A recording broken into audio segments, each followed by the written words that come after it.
तिथं संदेश नको असं काय बोलतो पाथर्डी तिथं संदेश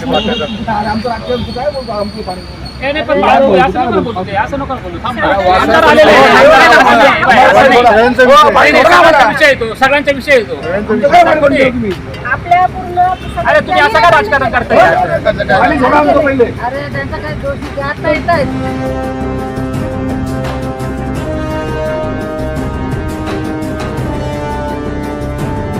पाण्याला लागली आग. पाणीपुरवठा अधिकारी बेजबाबदार. ठराविक भागांना पाणीपुरवठा करण्यास प्राधान्य. नाशिक शहरातील पाणीपुरवठा गेल्या काही महिन्यांपासून विस्कळीत झालेला असतानाही पाणीपुरवठा विभागात मोठ्या प्रमाणात गोंधळ असल्याचे आमदार सौ सीमा हिरे यांच्या पाणी दौऱ्यात समोर आले आहे. यावर नाशिक महानगरपालिका आयुक्त यांच्याशी बोलून समस्या सोडविणार असल्याचे त्यांनी सांगितले.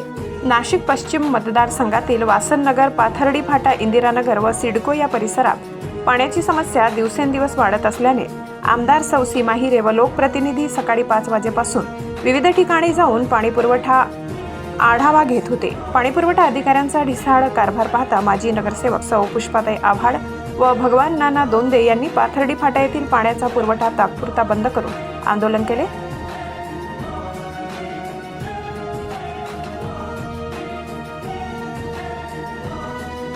सदर ठिकाणी माजी नगरसेविका सौ किरणताई दराडे व बाळा दराडे यांनी सिडकोतील पाणी चालू करावे या मागणीसाठी हट्ट धरत अधिकाऱ्यांना धारेवर धरले. सदर प्रसंगी आमदार ताई यांनी मध्यस्थी करत पाणी पुरवठ्याचे नियोजन कसे करता येईल यावर लक्ष केंद्रित करून इंजिनियर श्री पगारे, कार्यकारी अभियंता श्री धारणकर तसेच नगरपालिका आयुक्त श्री करंजकर यांच्याशी प्रत्यक्ष व फोनवरून संवाद करत सदर बैठक नियोजित केली आहे.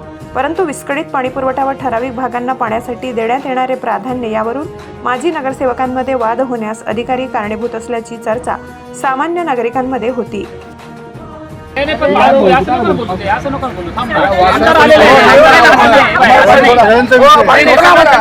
सगळ्यांचा विषय येतो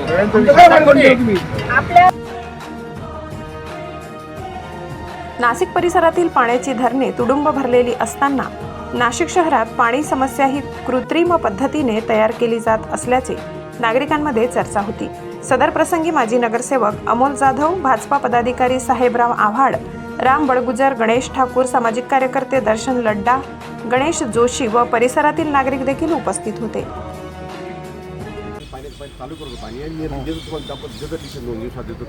परत 2 दिवस आले, 8 दिवस आधी हेच सांगितलं.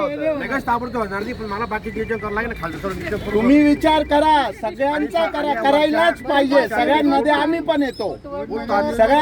पण येतो, याचा विचार करा तुम्ही.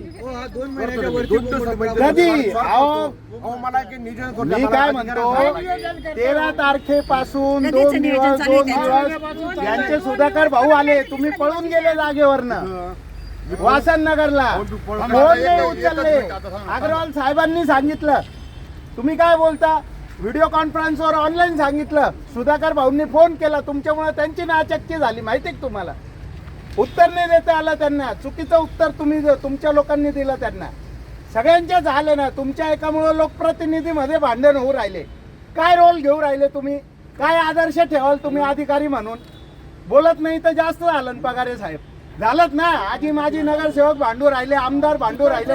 नाशिकची संस्कृती आहे काही, नाशिकची संस्कृती आहे काही. मग बसायचा, पटकन निर्णय घ्यायचा, सोडून द्या पाणी. 2 दिवसांनी घ्या निर्णय, 10 दिवस घ्या. 10 दिवस पाणी तर सॉल्व्ह करा तुम्ही. ते धरणातलं पाणी काय करायचं आहे? औरंगाबाद साठी ठेवायचं आहे का तुम्हाला? औरंगाबादला सोडायचं आहे का पाणी? 2 महिन्यापासून पाथर्डी फाटा असेल, सिडको असेल, या परिसरात पाण्याची अत्यंत कमतरता जाणवते आणि त्यामुळे महिलांमध्ये सकाळी चिडचिड होऊन जाते. बऱ्याच वेळा आपल्या पाणी पुरवठ्याचे अधिकारी असतील, आयुक्त असतील, यांच्याकडे आम्ही सर्वांनी जाऊन जवळपास 3-4 वेळा त्यांना सांगून तिथे मीटिंगसुद्धा घेतली. परंतु तरी देखील तक्रार केल्यानंतर 2 दिवस पाणी येतं, परत 3ऱ्या दिवशी पुन्हा तीच गाथा सुरू होते. परत पाण्याची कमतरता जाणवते.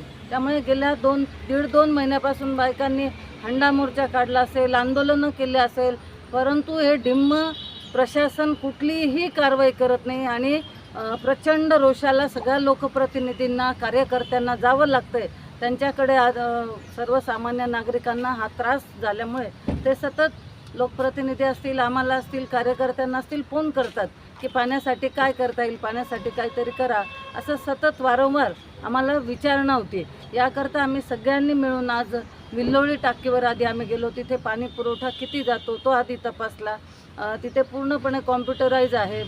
मोठ्या प्रमाणात पाण्याचा विसर्ग होतो आणि आपल्या पाथर्डी फाट्याच्या पाण्याच्या टाक्या ह्या भरत आहेत, त्यात दिसतंय असं.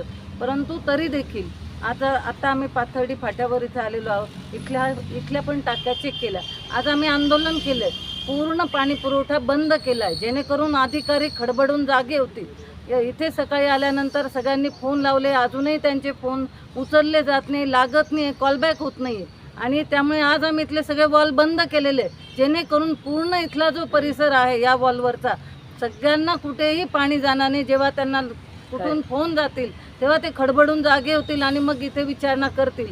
आणि त्यामुळे जोपर्यंत हा सगळ्या जिथल्या तक्रारी आहेत त्या पाणी पुरवठा सुरळीत होत नाही तोपर्यंत इथले वॉल आम्ही सोडू देणार नाही, कोणालाही पाणी जाऊ देणार नाही. साठी मुख्य संपादक जनार्दन गायकवाड, नाशिक.